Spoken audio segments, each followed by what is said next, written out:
Guys,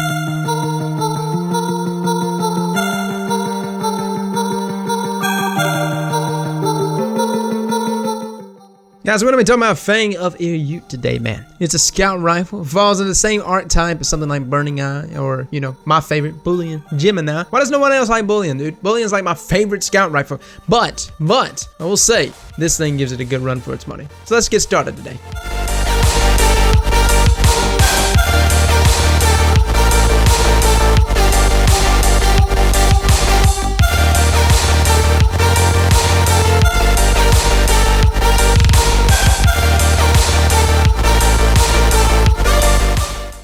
Alright, so I just ate some nachos, man, so if I'm burping in your ear, I am so sorry. With that being said, man, did y'all see that LDR? That thing is nasty, dude. Look at this roll. Look at that. Yeah, I know some of you probably getting sick. Go ahead, throw some bananas at me. I don't care. Let's talk about Fang of Ute. I guess that's the way we pronounce it, right? I mean, I could be completely wrong, but who in here is actually the best at pronouncing stuff? Come on. I mean, Atheon, come the hell on. We all said that shit wrong. So before anyone wants to jump up and correct me on my terminology and how I actually pronounce things, understand, we could all be at fault here, okay? Just saying. Let's move on. Fang of Ute. What's going Ute, whatever. Fuck. Putt, sut, nut. Oh, that was nasty. Let's talk about it. 2 crits, 2 body shot is what is needed to actually put someone down. And a whopping 1.00 second time to kill. 5 shots can essentially kill someone too at 1.33 seconds. Now, this weapon is actually a really good weapon because it's got good range, dude. 75 range, 49 stability, got a nice reload speed. Mag size is pretty decent. Aim assist kind of poopy, but hey, man, if you got good aim,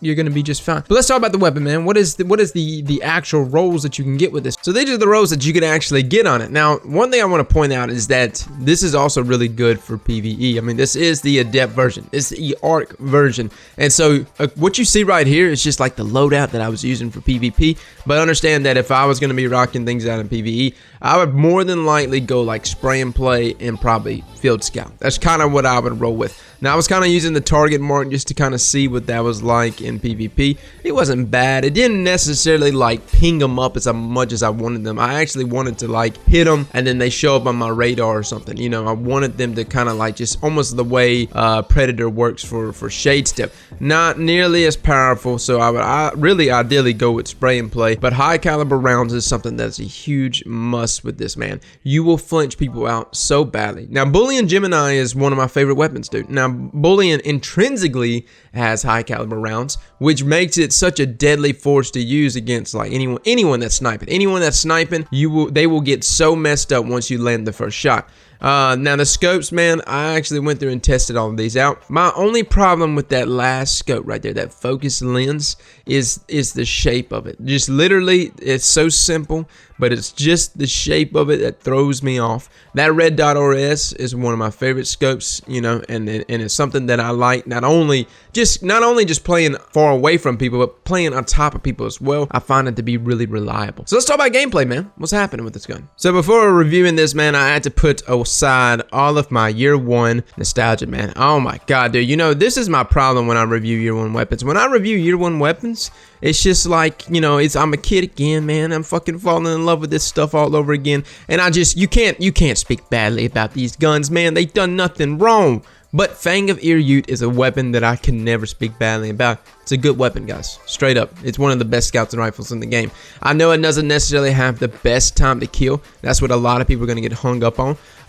But outside of that, in terms of being a good, reliable weapon, especially in trials, that's where I feel like the weapon was really shining for me this past weekend. So many people that were trying to camp outside this past weekend on Burning Shrine would sit there and just sit back in the back with like either no land or icebreakers. And Fang of Ute, I don't know if there's a different flinch factor that applies to this scout rifle over others, because, you know, Bullion is something I've used before, but it necessarily didn't always flinch as much as I wanted to at times. Or maybe that was just because that was before the no land got reworked. But this past weekend, dude, Fang was putting work in on people. I mean, absolutely tearing up people. And honestly, it got to the point where I was flinching them so bad that they eventually just put on, you know, autos or hand cannons and pushed inside because they didn't want to deal with trying to be outside. And so those were the situations that I was actually running into. So Fang is extremely good, guys. Extremely good, and everything from its roll setups and how it's designed. I know it was probably designed more for PvE. I know some of you probably say, well, it's just the archetype that it's in. It's not competitive. I get it.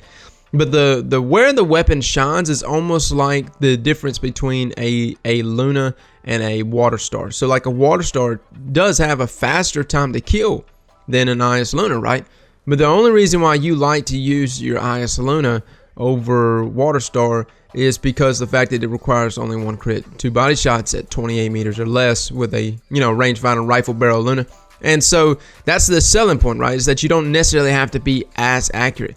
This is kind of like the selling point for this weapon, man. You don't necessarily have to be as accurate. Kaitis is really good, but if you want to reach that optimal time to kill 0.8 seconds, you will have to land all 3 crits. And so that's something to keep in mind with this weapon. Like I said, guys, optimal time to kill is 1 second. Not necessarily the best, but 2 crits, 2 body shots. It's consistent. And not only that, the vast majority of Guardians are rocking out such high armor that you almost want to roll with this archetype. And no, that sounds crazy, but you almost want to roll with this archetype for its efficiency. It does 61 per crit, and that's something that's really going to come in key for you. And so I really suggest, man, using this weapon in PvP. And like I said, I know majority of people just look at it for PvE purposes, but really, guys, one of the best weapons in the game, one of the best scout rifles in the game right now. Guys, as always, man, thank you so much for coming and watching. I'll catch y'all later. Slap that like button like your mama told you right.